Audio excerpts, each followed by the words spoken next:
الأضواء ساطعة. الهتاف يملأ المكان.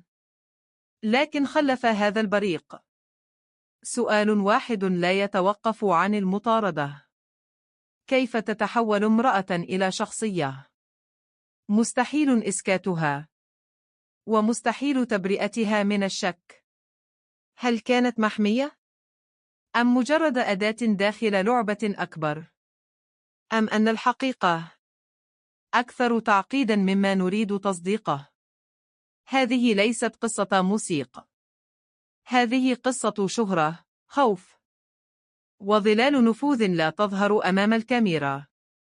ولدت في لبنان، في مجتمع تحكمه التقاليد، وتقاس فيه المرأة بسمعتها قبل موهبتها.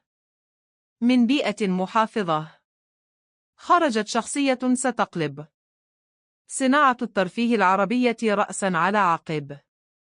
مسابقات الجمال لم تكن مجرد بداية، بل بوابة إلى عالم حيث الصورة أقوى من الصوت.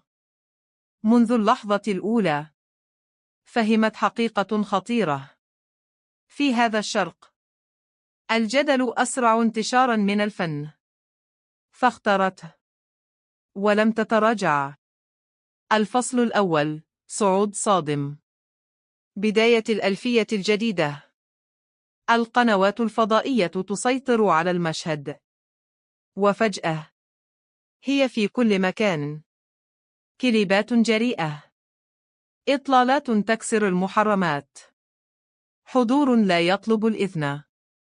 لم تكن مغنية فقط، أصبحت رمزاً. للبعض تحرر، لآخرين تهديد أخلاقي، وللإعلام مادة لا تنتهي. لكن هذا النوع من الشهرة لا يأتي وحده.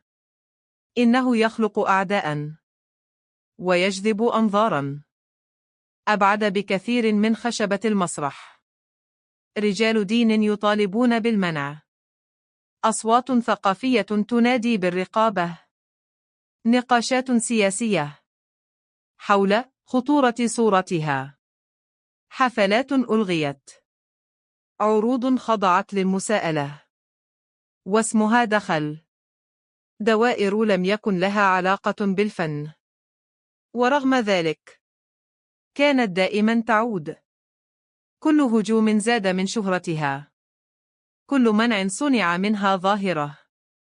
وهنا بدأت الهمسات: منتديات إلكترونية، مقالات بلا توقيع، عناوين صفراء، ادعاءات بأنها محمية، أن رجال أعمال نافذين يقفون خلفها، أن سياسيين يفتحون لها الأبواب.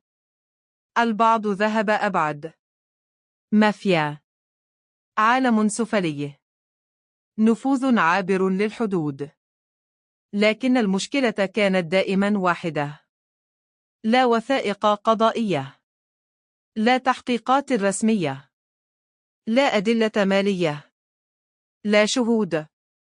وفي صناعة تعتمد على العلاقات والنفوذ تحول الانطباع إلى حقيقة، والانطباع قد يكون أخطر من الدليل. ثم جاء الاختبار الحقيقي في مصر، قلب صناعة الترفيه العربية. صدر قرار بالمنع المهني. السبب: مخالفة المعايير الفنية والأخلاقية. ليس جريمة، ليس فسادا، ليس عنفا. قرار إداري. للحظة تدخل النظام، لكن الرد كان سريعا. معركة قانونية استئنافت، ضغط إعلامي، وفي النهاية رفع المنع. لا إدانة، لا سجل جنائي، مجرد عاصفة أخرى، وانتهت. الخط الزمني: صعود سريع مع صورة صادمة، تصاعد الانتقادات والرقابة، انتشار شائعات النفوذ والحماية. قرار المنع في مصر. رفع القرار دون إدانة. الواقع. علامة اختيار سوداء. النفوذ شائع في صناعة الترفيه.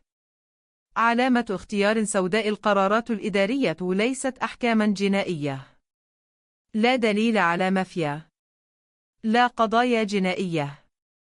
لا حماية غير قانونية مثبتة. النظام لما ينهار، بل عمل كما هو دائما. قوانين مرنة. تطبيق انتقائي. وصمت رسمي. لماذا صدق الناس الشائعات؟ لأن المرأة القوية تخيف. لأن الجرأة تفسر كفساد. ولأن النجاح السريع يستقبل بالشك. الجمهور يحتاج دائما إلى مذنب.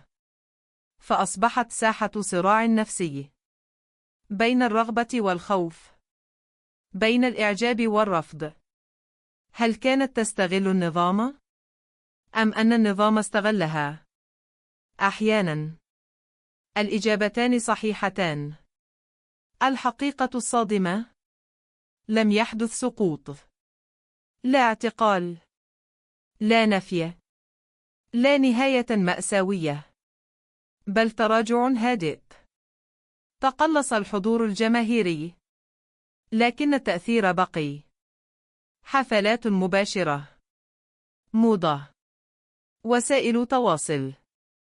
الجدل لم يدمرها، بل أنقذها. فما الحقيقة؟ هل كانت محمية؟ أم فقط مربحة أكثر من أن تلغى؟ هل الشائعات تحذير؟ أم عقاب لرفض الخضوع؟ وإذا كانت الشهرة قوة بحد ذاتها، فمن يسيطر على من؟ الفنان أم النظام؟ لأن أخطر الحقائق لا تكون مخفية دائما.